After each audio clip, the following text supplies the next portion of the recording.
because they went around the industry and made shit happen on their own and became fucking multimillionaires. Listen, an agent never made a career. No. Okay, that's the I love when people go, well, I signed with a new agent, my life's going to change. Your life's not going to change. No, you signed with a new car salesman. You still got to go in that fucking, yeah.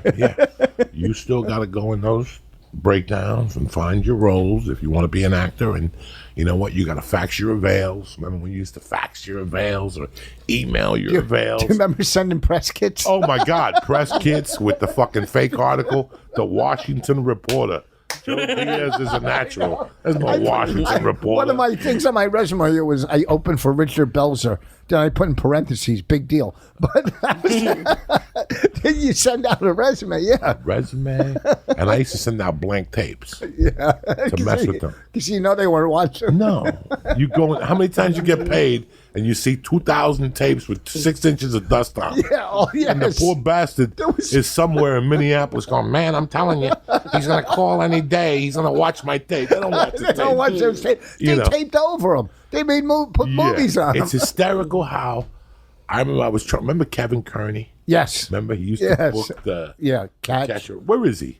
Huh? Where is Kevin? He's in Vegas. I don't know. He's not. I don't know what he's doing, but he lives in Vegas. Okay. I'm pretty nice sure. guy. He started in Philly. I knew him from Philly. Right. I tormented him for 10 years to get the catcherizers. Yeah. You know, send me a tape. I would send them blank tapes. I like your tape, but I got to find the spot for you. You're dirty. Blah, blah, blah, blah, blah. It took 10 years, and one day Schubert called me, and I walked in the door. You know, it was like you were chasing this dream, and one day, after all the work you put in to get in, nothing, all of a sudden, a guy just calls you and says, you're working this club with me, and you're like, oh, it's that easy. Well, I remember working in Pittsburgh. I was at the Improv, Creepy Brothers. And I went and hung out with you. I left my club. I got Joey's in town, and I drove over to your place. You were with the Snyder Brothers. The Creepy Brothers. Yeah, the Funny Bone or whatever the fuck. Oh, that's where I did my first CD at that club. The one with that fucking incline behind it, ready to crash through the building. But I don't know if you remember this, but I came down and we were hanging out. That had to be 2005. It was holy fuck. It was easily 2006. Yes, it was easily back then. You know, it was back in the day. But we were both in town. I go, fucking Joey's, and I don't even know how the fuck I knew you back then. How the fuck did I know you, or we knew each other? I was a fan of yours. You were the one. I was a fan of yours before I started comedy. I watched you on like a B or something black. Oh, yeah. You were like the only white guy on something, and I always remembered you. I wasn't into comedy. I was mugging people and doing 8 balls. I was doing time. Comedy was not... This is 88. Yeah. 89, 90. 90, when I got out of the joint, was when I started watching comedy very quietly. Very quietly. I wouldn't tell people I was thinking about it. People in jail told me. A couple friends on the car lot told me. I was thinking about it, so I was watching BET tapes. Joe Torre warming up for the BET. Martin Lawrence.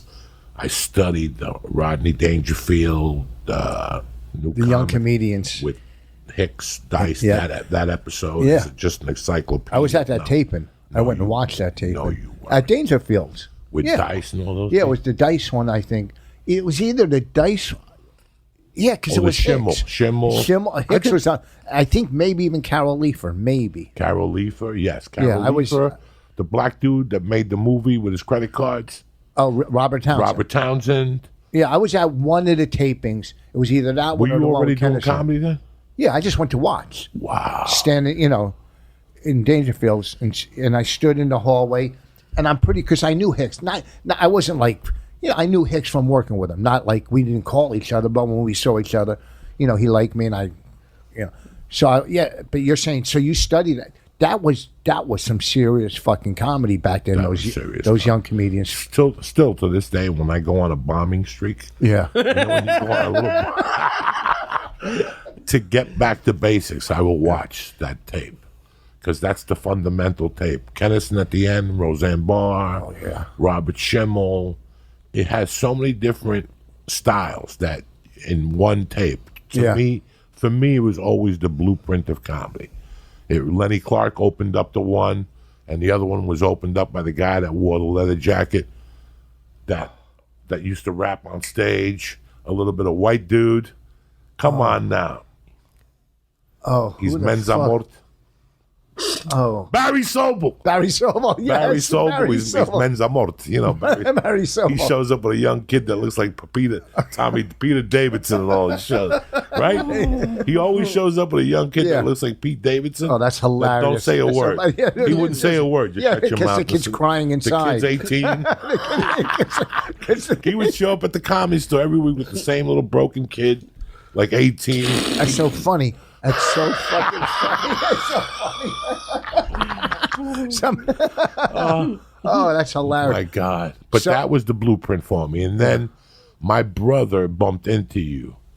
My street brother bumped into you at a benefit that you used to do.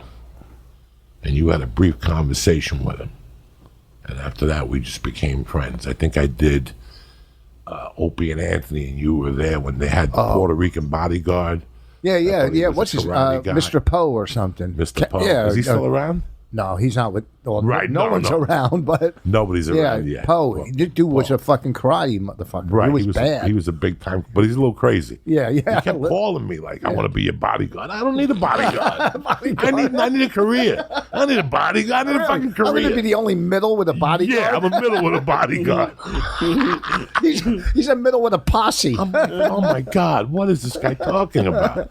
He was a nice guy. But that's Yeah. when I met you. And I think we ran into each other in the airport. And then one night, I just started seeing old footage of you. I started watching you and Patrice. And then the clinker was, my wife's half American Indian. If you go to her house and meet her mother, you could tell they're Indians. And I'm in the bathroom washing my face or whatever. And I'm like doing this shit. I'm looking for a towel. And I think we're watching, I think it was Tough Crowd. And you said something about when I was in grammar school, they told me to go sit Indian style. Oh, yeah.